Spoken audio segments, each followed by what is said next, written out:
You've read someone in seconds and you were right for months. That's not intuition. That's what a mind reader does, but it costs you. Nobody warns you about the price, a deep, mind-crushing exhaustion.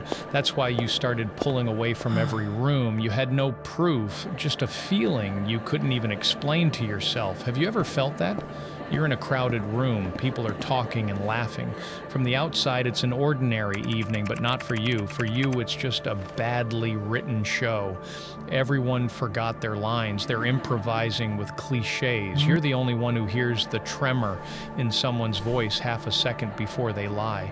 You're the only one who catches the tightening around a coworker's eyes while they compliment you, and you know what's underneath it. Not warmth and nowhere near sincerity. You don't hear what people say. You hear what they're trying to hide. Society runs on a script. How are you? I'm good. You? We should definitely get coffee sometime. Sure, let's keep in touch. None of it is real, just a well-rehearsed show, or you could call it theater. Most people perform this show automatically without ever questioning it. They swallow the words whole and lose themselves in the comfort of a sweet illusion. Your brain refuses. Every conversation that reaches you turns into raw data instantly. When someone starts talking, your brain doesn't just listen to the words, it scans the gaps, those invisible cracks in between. What is the body language saying? Where did the tone waver? And more importantly, what did this person actually do the last 4 times once you set their words aside? You catch the gap between what comes out of the mouth and the film running behind it in the same second. Think of someone who walks into a room and takes over the conversation with a tragedy. Everyone immediately feels sympathy. Your brain does something else. It digs through the archives. It pulls up the previous 3 times, the same performance of grief, the same delivery, the same tone, always a few days before they asked you for something. You're not just watching the tears, you're seeing the stage setup, you're seeing the request that's coming. Once you've seen that machinery behind the mask, there's no going back, and they didn't even install a switch to turn it off. Once you notice the strings, that puppet is finished for you forever. Forced laughter, compliments with a needle hidden inside, the effort to control you disguised as care, all of it falls into place one by one, and it lands so loudly that you'd hear it even with your ears covered. You didn't choose this in the first place. In fact, most of the time, you'd trade this ability in a second. Eyes closed just to laugh at a bad joke without those cursed alarms going off in the background, just to swallow that fake smile and move on. This is a strange, heavy kind of loneliness. While the entire room is busy praising the tailor's craftsmanship, you're the only one who notices the emperor is standing there completely naked. If you've already worked out where a conversation is going by its second sentence, joining that conversation is a waste of breath in the fullest sense. You know who's about to lie down in the victim role. You know who's going to steer the conversation around and around until it lands on their own ego. And you can clearly see who smiles at your face, calling you their closest friend, while quietly running a private race against you in the background. They mistake your silence for shyness, or worse, for arrogance. They decide you think you're above them and they close the case, but your silence isn't an insult to anyone. It's just armor. Your social skills aren't lacking. You simply stopped auditioning for a play you never wanted to be in because it was never about the people. It was about the fake acting. This isn't some personality quirk. It's a direct system configuration. Let's set the literary language aside and look at the hardware. When you tell people that socializing exhausts you, they immediately try to hand you the advice to be a little more outgoing. They assume your social battery is small. Completely wrong diagnosis. Your battery is fine. The thing is, your processor is running dozens of heavy background applications at once, ones theirs have never even heard of. The region that matters is the prefrontal cortex. Complex judgment, decision-making, and pattern recognition. In highly sensitive people, this area doesn't listen to a conversation. It audits it. it. An average brain hears, "I'm so happy for you," and moves on. Yours does something entirely different. It processes the micro expression that flickered right before the sentence, the tension in the jaw, every small betrayal filed and dated, and the odds that this person is quietly hoping you fail. That's not paranoia, that's sensitivity to information. You're a supercomputer. And they've got you running a calculator. Here's where it turns dark. For most people, small talk pays, the weather, gossip, a small reward for showing up. For you, it's the opposite. Your brain is burning fuel, decoding layer after layer of performance. The conversation doesn't arrive as a reward. It arrives as a demand. To your nervous system, a room full of masks isn't a fun Friday night. It's a high alert environment. You're not standing there holding a drink. You're solving a puzzle in real time, and then you realize the puzzle is boring and pointless. Which brings us to the disappearing. You go quiet in the group chat, you decline the invitation, and they call you rude, avoidant, depressed, but your nervous system is running an emergency protocol, cognitive load exceeded, shutting down non-essential channels to protect the system. Your silence isn't the symptom of an illness, it's a defense line directly. You're hiding, but not because you're weak or because you're afraid of people. You're hiding to protect the system from a full mental collapse. Welcome to that mandatory second job nobody pays you overtime for, a theater with an audience where you play yourself and you hate playing it. Psychologists call it masking. But the core of it is this: deliberately lowering your own resolution, dimming your own light just so the people around you feel comfortable, putting on artificial surprise while a friend tells you, like it's a huge secret, something you worked out months ago, forcing a laugh at a stale joke you saw coming from miles away just so the mood in the room doesn't drop, nodding along as if to say, "You're right," at someone you know for certain will make the exact same mistake next week. Most people socialize to empty their head, to relax. You're managing the fragile ego of everyone at the table. You filter every reaction, every expression down to the millimeter, so nobody understands how much you actually see. But every system has a breaking point, and that moment of fracture has a very specific shape. Let's call it the quiet fracture. You're at a gathering, someone congratulates you, the words are perfect, and then you catch it, the flicker of contempt underneath, the pitch that goes slightly wrong, the smile that stops before it reaches the eyes. That's the moment something cracks inside. You read the room in a single glance and realize you're surrounded by quiet resentment. Once you've seen control wearing the face of care, you can't unsee it. Once you've seen envy wrapped in a congratulation, it's over. You're left with only two options. Either you say out loud what you saw and get declared dramatic, paranoid, or a difficult person, or you smile, swallow it, and keep playing along. Usually you choose to keep going because in that moment, avoiding the conflict is cheaper than paying the bill. But the thing quietly eating you from the inside is exactly that continuation. So the comfort of people who are lying to your face right at that moment doesn't get disturbed. You end up lying to yourself. And while your mind keeps processing this whole theater at the highest resolution, acting like everything is fine, costs you your sanity, eventually you hit the wall. It's never dramatic. There's no farewell speech, a quiet moment of clarity.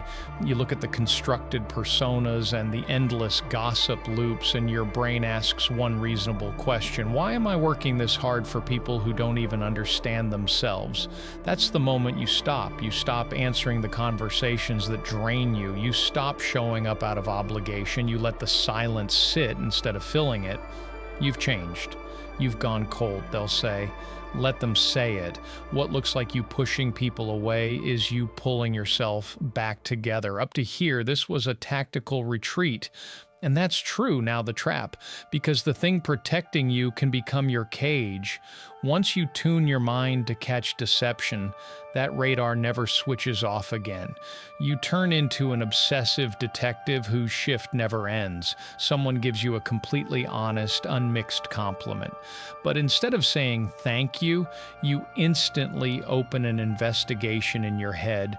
What do they want from me? What's the calculation behind it? That is exactly the moment your ability turns into a weapon against you. This is no longer healthy pattern recognition. It's plain suspicion. You get so fixated on reading between the lines that you completely forget how to read the plain text sitting right in front of you. And in time, this produces a very dangerous mental mutation: silent arrogance. The more you notice strings other people can't see, the more dangerously easy it becomes to accuse everyone around you of being shallow. Sitting in a corner watching people enjoy their small conversations, you quietly feed that arrogance. They're so superficial and I'm so deep. But be honest with yourself for 1 second. Is that depth you're so proud of actually making you happy?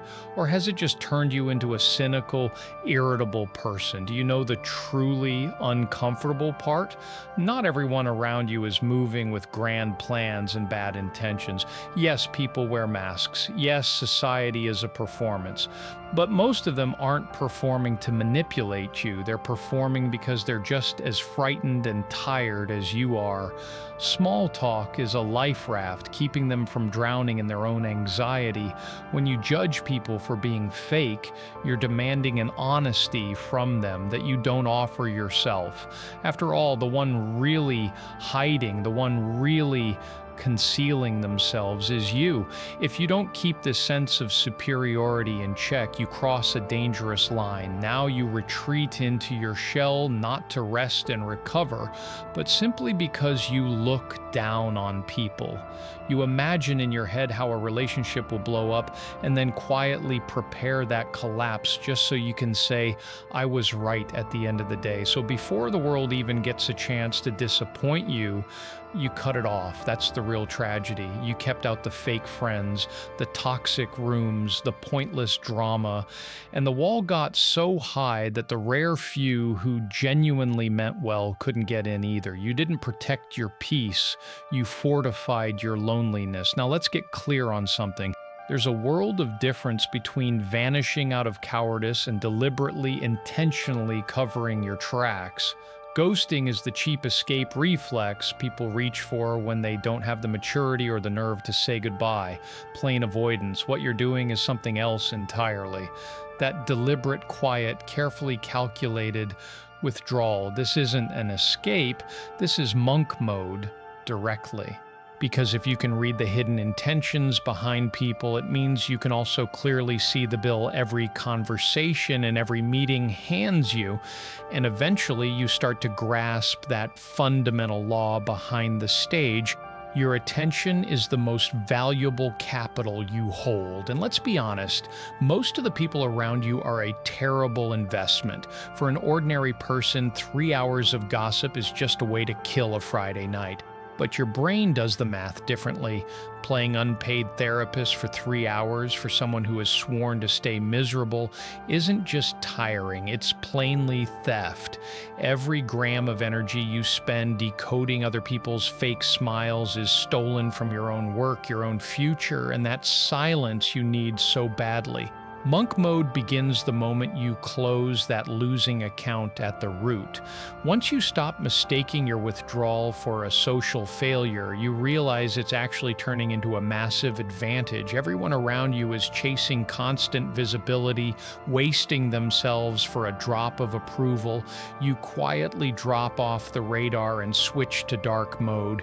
You take that analytical engine, the one that used to exhaust itself, reading other people's intentions and decoding a coworker's hidden envy, and you finally point it directly at your own life. This is exactly where your real power, your actual future gets built. No noise, no masks. Your mind finally starts running at full capacity. You read, you build, you recover, and you plan your future in the middle of a world too busy performing in its own theater to even notice you disappeared, but completely invisible to them. And this doesn't sentence you to a lifetime of loneliness. This is exactly where that thing you call a curse becomes useful. Your pattern recognition isn't only a lie detector, it's also a flawless radar that instantly finds what and who is genuinely honest and pure. Once you stop forcing yourself to tolerate everyone, you start recognizing the rare few who aren't performing, someone whose words match their face, whose actions match their promises. Your brain registers it instantly. It brings a deep breath, a real relief. You let only those real people inside. Your circle stops being a crowded hotel lobby where anyone can walk in and out. It turns into a small, private space with carefully guarded borders. Now take a step back and look at the whole picture. The average human life is roughly 4,000 weeks. Spending even one of those weeks pretending to find someone's artificial corporate identity fascinating just so the mood doesn't drop isn't only tiring, it's a loss you can never get back. They taught you that loneliness is failure. They said that if you're not mixing into crowds, if you're not available around the clock, you're losing. But what if the game was rigged from the very start? What if winning that popularity contest among people terrified of their own honesty is the biggest loss on the table? If you're watching this alone in a quiet room right now, and you're carrying that sneaking hum of guilt just because you haven't answered a message in 3 days, take a deep breath. You're not broken. You're not antisocial either. And there's nothing out there worth mentioning that you're missing. Your ability to see the game and the script being written isn't a curse, not as long as you learn to aim it correctly. It's your strongest filter. Let them think you vanished. Let them whisper that you got arrogant. While they perform for strangers, you're building something that doesn't need an intermission. If you can read every mind in the room and every hidden calculation running behind it, maybe it's time to quietly walk out of that room. Time to end the enormous shift you've been working to decode what other people think and finally start listening to the sound of your own mind. That silence isn't a lack or a gap in you. It's the real distance between where you are and where your mind has already gone. If these sentences gave voice to something you've never been able to say out loud, subscribe to the channel. This is exactly the work we do here. And before you return to your own world and disappear again, write it in the comments. Think of the exact moment you realized someone was performing in front of you. What was the small detail that gave them away? You might be surprised how many people here feel the same things you do and understand exactly what you mean. Until next time, stay quiet, stay sharp, and stop apologizing to anyone for the distance you've put between you and them.